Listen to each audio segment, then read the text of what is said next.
I compare myself to Bruce Banner and the Hulk with sober Jeff and drunk Jeff.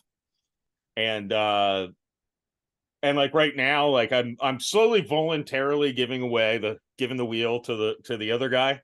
I'm not there yet. I'm still in control, but I'm just slowly sipping him into existence. The And Hulk? yeah, well, I consider drunk Jeff the Hulk and not smart Jeff, sober Jeff, Bruce Banner. That's kind of how I see it. Is the brain slows down. I don't get angry. In fairness, takes a lot to make me angry. Actually, I think I'm slower to anger when I'm drunk than when I'm sober. So I might have my whole analogy backwards. That's mind blowing. I'm trying to picture it right now of just the other one coming out, and Well, he rips his shirt off and bangs his chest. Because then I'm also thinking of him like jumping on airplanes and blah, blah, blah, blah. Well, and that's not the sound he makes, but yeah. Yeah. Just, but yeah, but no, he's no. still smart though, because you say smart things when you're drunk. I do. I So that's where I was taking it quite literally when you're talking. Like, I get it, but you're not dumb. Like, you're very smart.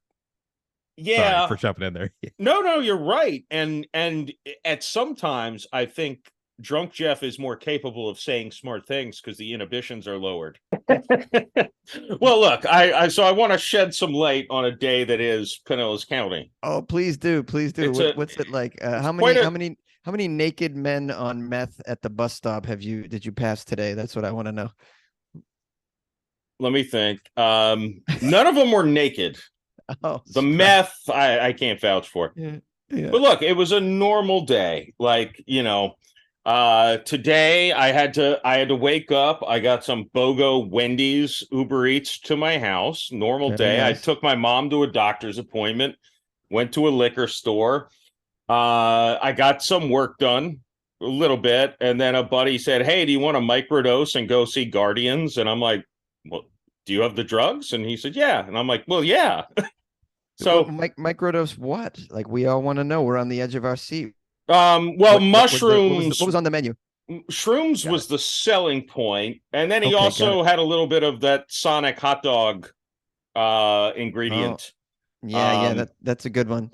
Yeah. So you got a little up or down. He also said, make sure you bring a flask this time, because last time I showed up to the movie theater and I'm like, why am I drinking a beer when I could have just gotten a soda and poured liquor into it? So, you can pretty much open carry anything in Pinellas County anyways, right? Can't you just bring a 40 into a movie theater and a bag full of mushrooms? Just be like, we're in theater 4. Well, that's what we're fighting for. That's what we're fighting for. As you should. As a true American, you should fight for that. Joseph Macalino, author of The Rise of Yes Sturkle. Did I pronounce that correctly or no? You're laughing. Yezerstall. That was yes. Not Yezer. Did I do that? Oh, sorry, I just stole the main punchline of The Machine. Have you seen that movie yet? No. Bert Kreischer's movie on Netflix, The Machine. And I like Bert Kreischer a lot. As a stand-up and as an alcoholic, I respect him. But that movie, all of its punchlines are like based on like Austin Powers and Family Matters. It's horrible. We go to this mass, and now the whole weekend I've been doing shrooms and weed, because obviously that's how you learn a script. Is by doing a lot of drugs. Wow. I can't imagine sucking in a script on shrooms. It worked, I guess. I don't know. What kind of shroom?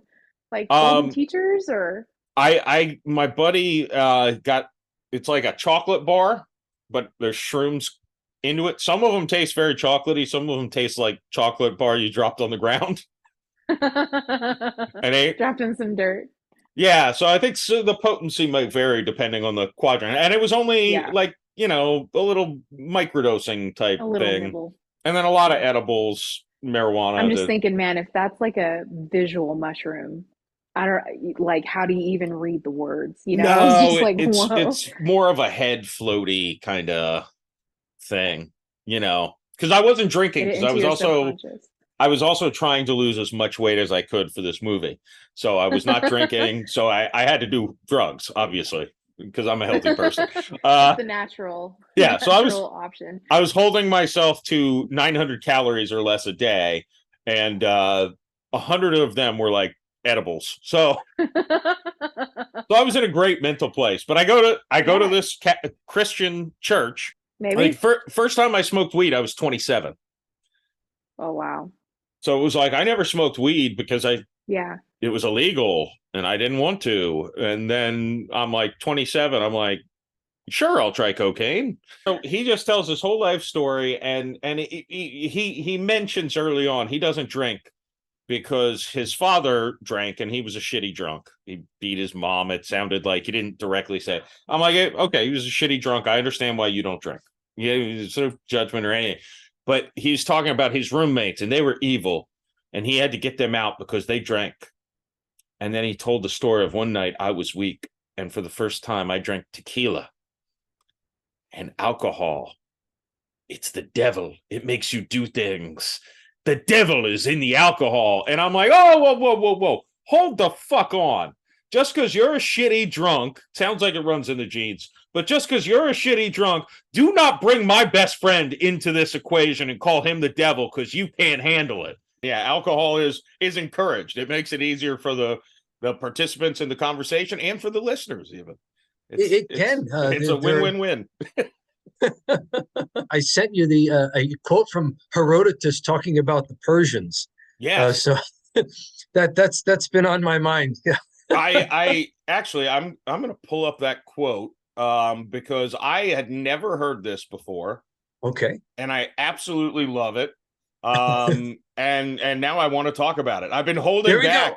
I've been holding back talking to even other people about this because I'm like, I want to talk about it the first time, on this podcast. I think it'll make it better. There we go. So here it is. It is if an important decision is to be made, they, the Persians, discuss the question when they are drunk, and the following day the master of the house where the discussion was held submits their decision for reconsideration when they are sober. If they still approve it, it is adopted. If not, it is abandoned. Conversely, any decision they make when they are sober is reconsidered afterwards when they are drunk. I think, and again, inside baseball, when we were talking, you kind of compared the podcast a little bit to that quote, but I think I think that's a genius idea. It also reminded me of, I think it was Hemingway who always said, always write drunk and edit sober. Yes. It's interesting, and I'd love I'd love to hear your thoughts on it too, especially where my mind goes, because I've always considered I've always made jokes that I consider myself like Bruce Banner and the Hulk. Like, okay, there are two entities inside of me. There's sober Jeff and there's drunk Jeff, and yes, sometimes they clash, sometimes they get along, sometimes they don't. But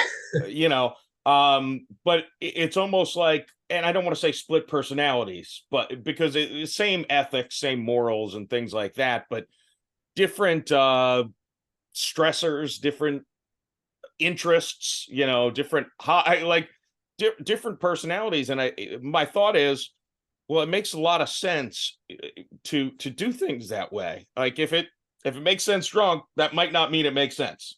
Sure. But if it made sense drunk and sober, you're probably onto something if you're a thinking person, right? Yeah. Yes, that would be amazing. Get me on my 18th whiskey and I'll start telling you everything about it.